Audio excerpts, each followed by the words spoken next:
कृष्णा तीरे कोकिला केली केले गुंजा कुंजे देव पुष्पादि कुंजे कंबो ग्रीव चित्तमाहो चलन्तौ राधा कृष्णौ मङ्गलं मे भवेताम् अतिसि कुसुमो पमे कान्ते यमुना कूलकदम्ब मध्यवर्ती नवगोपवधू विलासशाली वनमाली वितनोतु मङ्गलानि परीकरीकृत पीतपटं हरिं शिखे किरीटनतीकृतकन्दरं लकुटवेणुं करं चलकुण्डलं पटुतलं नटवेषधरं भजे व्रजे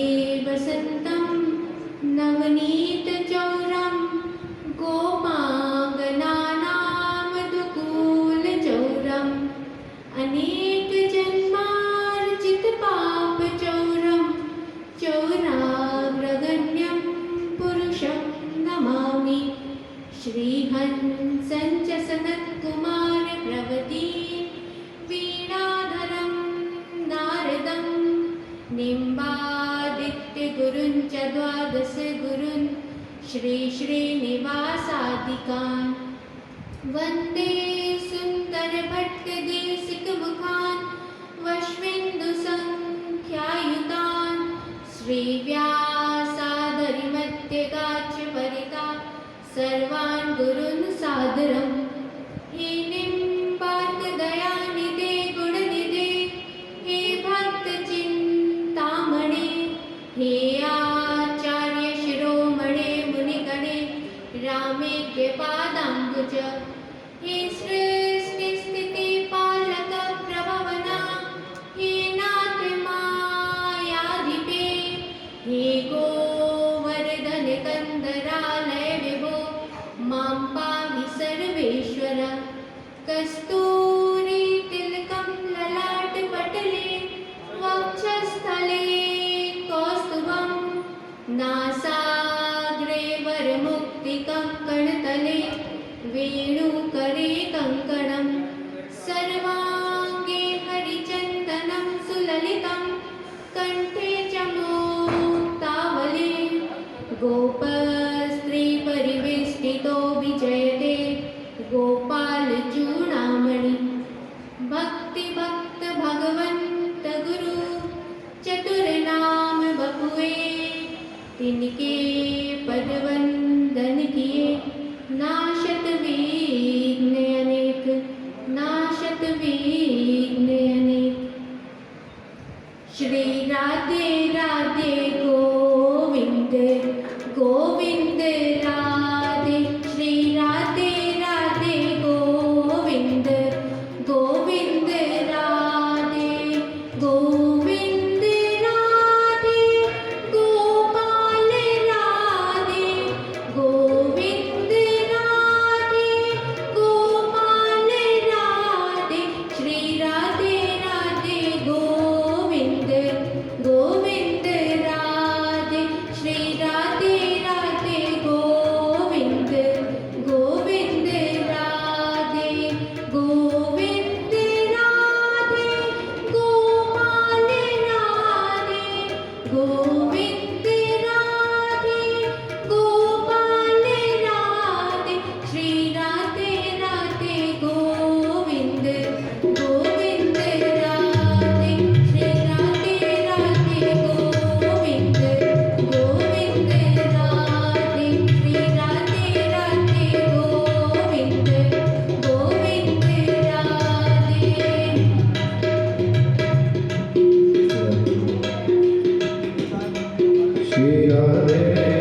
बोलिए भक्तवत्सल भगवान की जय, भागवत भगवान की जय, राधा सर्वेश्वर भगवान की जय, निम्बार्क भगवान की जय, पूज्य सद्गुरुदेव भगवान की जय।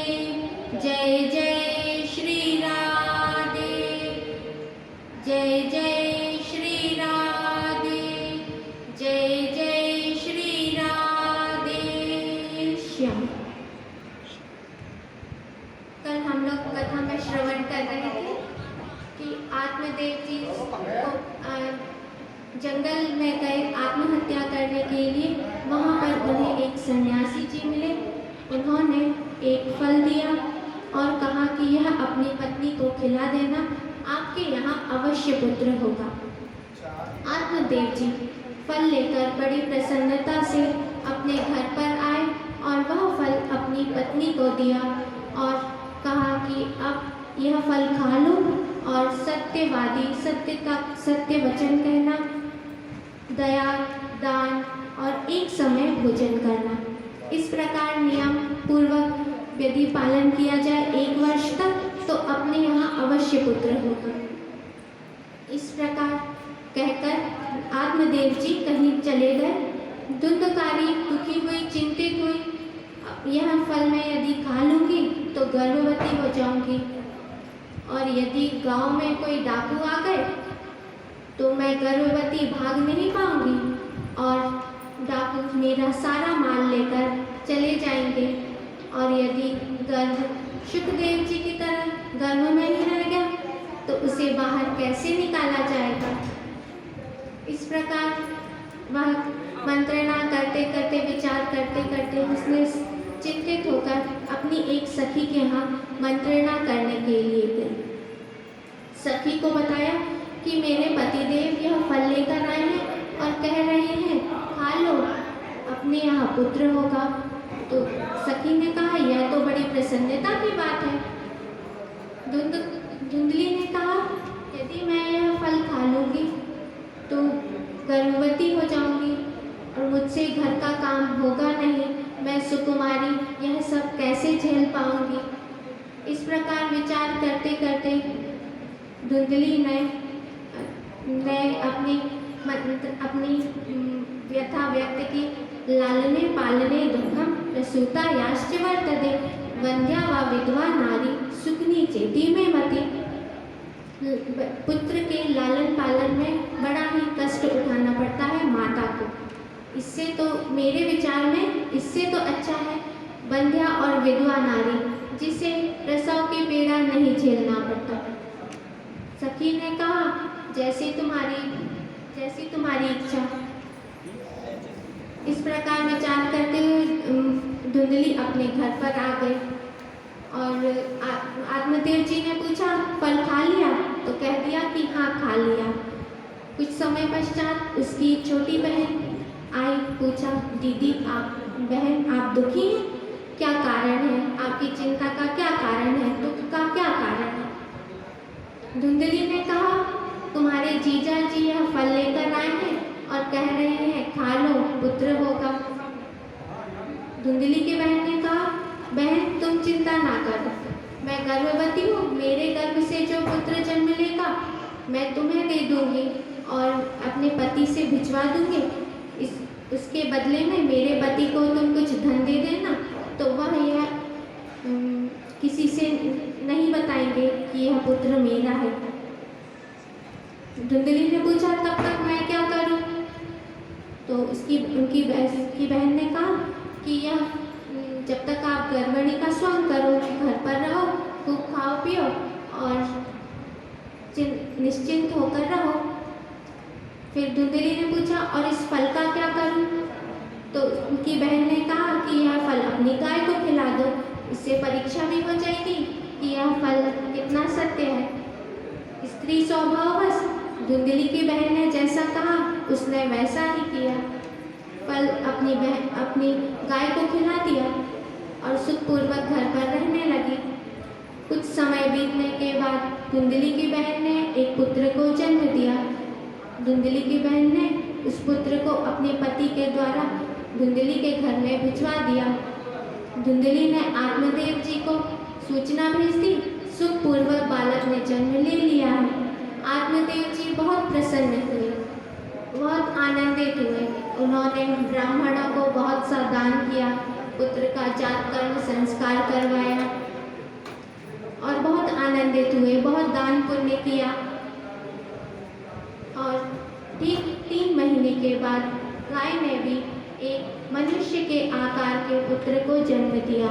वह बहुत ही दिव्य बालक था, स्वर्ण के समान उसके शरीर से कांति निकल रही थी, लेकिन उसके जो कान थे वह गाय के कान के समान थे। इसीलिए गोकर्ण जी ने उसका नाम रखा गोकर्ण। धुंधली ने अपने पुत्र का नाम रखा धुंधुकारी। इस प्रकार दोनों बालक धीरे धीरे बड़े होने लगे। गोकर्णा पंडितो ज्ञानी धुंधुकारी महाकला। गोकर्ण जी बड़े भारी पंडित बने, विद्वान बने, ज्ञानी बने और धुंधुकारी महादुष्ट बने। हाँ तो ब्राह्मण, लेकिन स्नान नहीं करता था। किसी के सबके छुआ हुआ अन्न भी खा लेता था, कोई भी अन्न खा लेता था। चांडालों की टोली बनाकर चलता था। छोटे छोटे बच्चों को खिलाने के लिए उठाता और उन्हें कुएं में डाल देता। इस प्रकार की दुष्टता करने लगा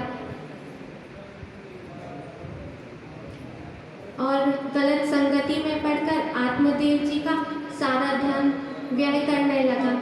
आत्मदेव जी यह देखकर बहुत दुखी हुए और कहा, इससे तो अच्छा था कि पुत्र ही नहीं होता।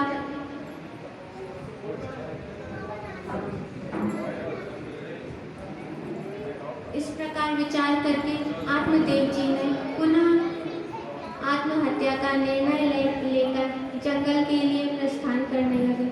गोकर्ण जी ने कहा, पिताजी कहाँ जा रहे हैं? उन्होंने कहा, यह धुंधकारी बहुत दुष्ट हो गया है, अब इसके साथ नहीं रहा जाएगा।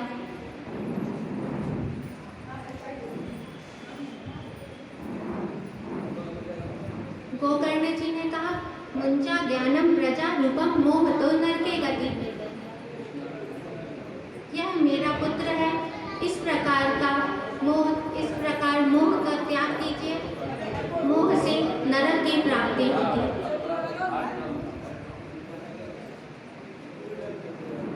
आत्मदेव जी ने कहा, तो पुत्र मुझे क्या करना चाहिए?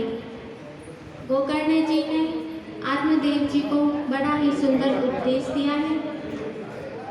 देहे अस्ति मांस रुधिरे अभिमतिं त्यजत्वं जाया सुता दिशु सदा विमुञ्चा पश्यानिशं जगदिदं क्षणभङ्गुनिष्ठं वैराग्यरागरसिको भवभक्तिनिष्ठा धर्मं भजस्व सततं त्यज लोकधर्मान् सेवस्व साधुपुरुषान् जहि कामतृष्णाम् अन्यस्य दोषगुणचिन्तनमासु मुक्त्वा सेवा कथा रसमहो निद्रां पिबत्वम्।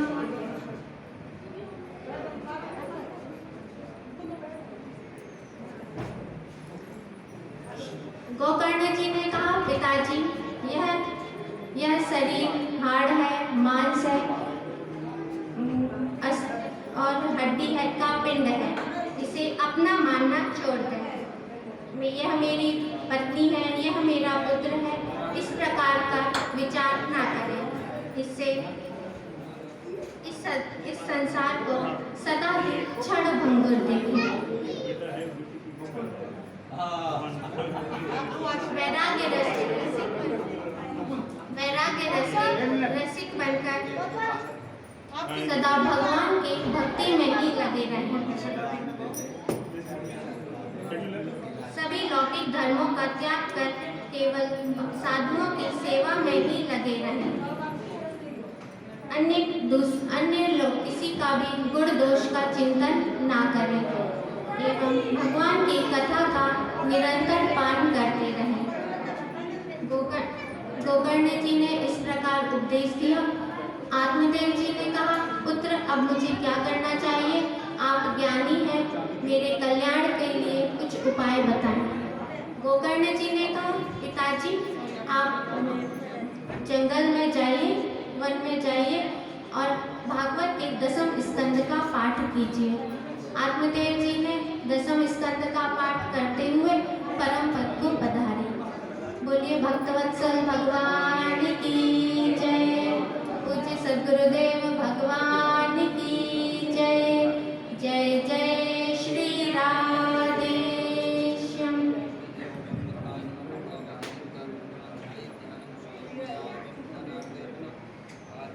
ओम गंधद्वारां दुराधर्षां नित्यपुष्टां करीश्वरीं ईश्वरीं सर्वभूतानां ताम्रोपाभूये श्रियं माल्यादीनि सुगन्धीनि मालत्यादीनि वै प्रभो मया हतानि पुष्पाणि पूजार्थं प्रतिगृह्यताम् वरुणेन्द्राभ्यो नमः। नैवेद्यं निवेदयामि नैवेद्यान्ते प्रियं जलं समर्पयामि प्रार्थयेत। नमो नमस्ते।